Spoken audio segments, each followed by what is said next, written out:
దేశ రాజధాని ఢిల్లీలో వాయు కాలుష్యం నియంత్రణపై సుప్రీంకోర్టు కీలక ఆదేశాలు జారీ చేసింది. వాయు నాణ్యత నిర్వహణ కమిషన్ CAQM సూచించిన దీర్ఘకాలిక సిఫార్సులను క్షేత్రస్థాయిలో ఎలా అమలు చేస్తారో వివరిస్తూ సమగ్రమైన యాక్షన్ ప్లాన్ సమర్పించాలని ఢిల్లీ ప్రభుత్వానికి సర్వోన్నత న్యాయస్థానం ఆదేశించింది.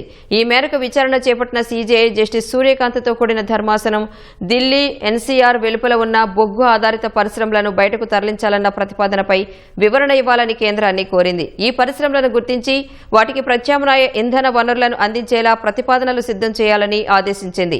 ఢిల్లీకి 300 కిలోమీటర్ల పరిధిలో కొత్తగా ఎలాంటి బొగ్గు ఆధారిత థర్మల్ విద్యుత్ కేంద్రాలను ఏర్పాటు చేయకూడదన్న ప్రతిపాదనపై స్పందన తెలపాలని కేంద్ర పర్యావరణ, విద్యుత్, పెట్రోలియం శాఖలను కోరింది.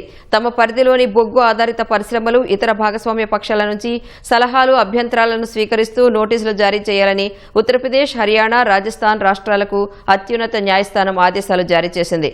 భవన నిర్మాణం, కూల్చివేతల కారణంగా వచ్చే దుమ్ము, ధూళి కాలుష్యాన్ని అరికట్టడానికి CAQM సూచించిన సిఫార్సులపై అన్ని పక్షాలు వివరణ ఇవ్వాలని తెలిపింది. వాహనాల ద్వారా వెలువడే కాలుష్యంపై CAQM చేసిన సూచనలను వచ్చే నెల 12న విచారిస్తామని ధర్మాసనం పేర్కొంది.